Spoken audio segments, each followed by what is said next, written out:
bedroom, yeah. Yeah. It's like an intimate show. We used to be like, our classroom, like we were homeschooled, like it would be underneath where, it would be underneath his bedroom, and he would always be dancing, so you'd always just hear stomping and stomping, and then like dust from the lights would come down. Wow. And His hair is so crazy. What? Did he want his hair like that? Did he grow it out like that? Our dad never wanted him to cut it, and he was always too afraid of scissors to get it cut. So I mean, it's cute like that. I don't want him to get it cut, No, it's really cool. or at least like keep it down his shoulders, or get it cut like how my dad had it, because he looks like my dad. So Yeah, he does. Your dad always had the long hair. lots of different hairstyles actually. Yeah, he had the Jerry curl. He had the Jerry curl. He had The afro. and he had that really short one. I like that. That one was really was my cute. Yeah. favorite, the short hair, actually. And he had bangs. I don't remember when he had bangs, but he did. It was kind of. Yeah. Do you have like a favorite, like Michael Jackson era? Because you know he went. Yeah, he did. A favorite era? Like a fashion or whatever. Yeah, like I would say. Well, I mean, I've always loved the '70s. I'm a hippie, but I love the Jackson 5, like the way they dress, the way they dance, their music, and then I love the '80s, kind of when he went through the '80s. Well, he was huge in the 80s. I mean, we're rolling like Give me this. 1 second. Sorry. I'm going to ask you to redo that one if you would. So you've obviously probably seen a lot of his performances online, like when he did the moonwalk for the first time. Yeah, that was amazing. Yeah, when you see your dad like just dance and do these amazing things, what do you think? I was like, wow, I wish I could do that. He promised me he would teach me how to moonwalk. Never got around to it. Did you guys ever dance together or practice in the studio? Sometimes, like he taught me how to like pop and lock a little bit, but Did you guys ever sing together or anything? yeah, he taught me a lot of keys. He taught me how to go like really high and then like really low. That's why I'm able to do soprano and in choir. So. You know your dad's been performing since he was 5, right? Or Yeah. 5, 6, 7. And now you want to follow in his footsteps. Yes. But your dad has also said publicly that he felt like he lost his childhood. How do you feel about potentially going down the same road as him? Well, I mean, it's not that we like really have a choice. Like we were kind of born into it. So either way, it's not really going to be different. I don't think. Did you learn any lessons about your dad's fame now that you are obviously going to? Yeah. Like be careful and make sure your public image is always like spotless. Because people will try anything against you. Well, your dad's public image was, well, he was obviously very famous, but then no one knew what he was like behind that. Yeah. Well, I mean, he was very loved all around the world. He was also really hated, but the only reason he was hated was because people were jealous of him. Hated? I don't know.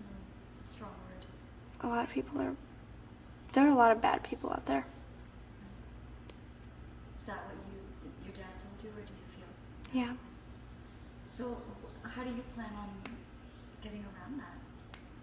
There isn't really a way to get around like the haters, but I mean, only way to just get past them is just ignore them, like don't let them faze you.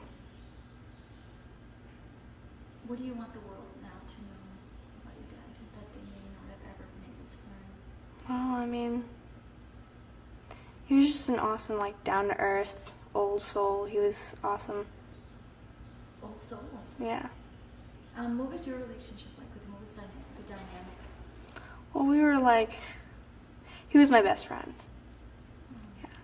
Yeah. We were kind of like the pranksters. He taught me a lot of really good pranks.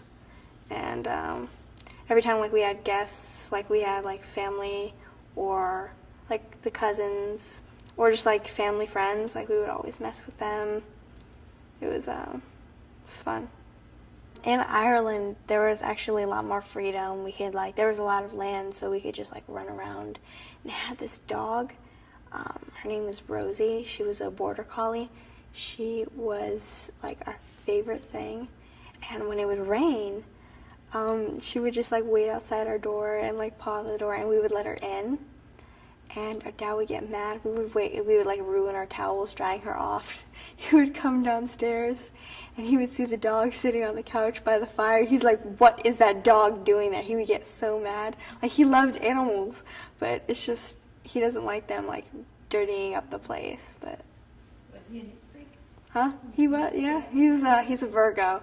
Oh. So I mean, like, you would see his bed all perfect, like his bed and everything, and just DVDs everywhere. Just like everything's messy except like the bed and where he sleeps. It was when we stayed in Bel Air for a while. He went in the bathroom, like he just had finished making the bed. He went in the bathroom. I took the pillow just to mess with him. I took the pillow and I tilted it down. He came out and he fixed it.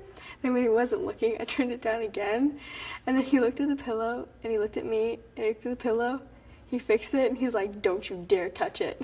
Because he knew I was messing with him. Yeah, we loved messing with him. And then he would always mess with us.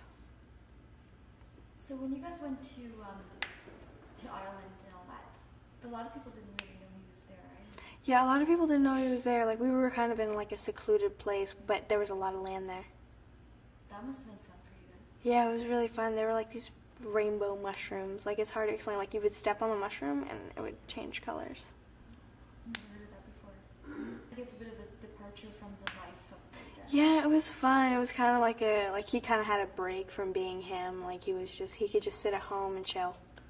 What was that like for him? I think it was really good for him. I mean, he got a lot more sleep. He could just like rest and relax. Just have a normal life, right? Do you think that was probably one of the happier times that you guys? Yeah, I mean, he always wanted a taste of like normal life. So when he went to Ireland, it was just easier for him. And so I'm going to ask you about this. Did he make an announcement to you guys that you were going to come back to the U.S. and work on the show? Well, I mean, yeah, he just told us that we were living in Vegas for a long time. And then we went to, we would drive to Los Angeles a lot. And like, he didn't really like LA, but we would drive there a lot for work, and then we'd stay there for a while, for a couple of days, and then come back. And then he just told us, he's like, okay, so we're going to have to move to LA. And we were like, no, because we loved it in Vegas. So we had to move. And moving always took forever because we would always constantly move. And we just lived there for a while. I had my 11th birthday there. And then he finally told us, he's like, okay, so I'm going on my last tour. And like, we were really excited for him because he told us that we were going to be living in London for a couple months, like over the summer. So we were really excited. So moving around all the time, did you enjoy doing that? I mean, it was fun. I mean, moving, we were like, oh, we have to move. But I mean, visiting several different places was awesome. You must have learned so much. Did he always try to educate you on the culture? Well, I mean, like, we had like a homeschooling teacher, and every time, like when we were living in Ireland, we learned about like myths about like banshees and leprechauns. Then we were in Japan, we learned about Chinese dragons and Japanese dragons and all like kinds of stuff. What's a banshee? A banshee's like this screaming spirit, and like if you hear the screaming spirit, then that means you're gonna die and she's gonna come after you. That sounds scary. Yeah. So were you excited to watch the show? This is it? Yeah, we were all excited, and he told us that we were going to sometimes be able to go into the audience and actually watch it perform, so we were really excited. Like, and This Is It, like a lot of the outfits he wore, like there's this red shirt that he wore with an ankh on it. I got to pick out most of his outfits and put them together for him. We went like once or twice to This Is It. And then I remember Blanket would go with him all the time, so we were like, oh, he's so lucky. Like when we were homeschooled, like we would be in the den, and that's where we would learn. And his bedroom was like right above ours. So when he was dancing, he would be stomping on the ground, and the dust would like come down from the ceiling. You just hear stomping and stomping. And then the teacher would get scared. She's like, what's that? I'm like, oh, it's just our dad dancing.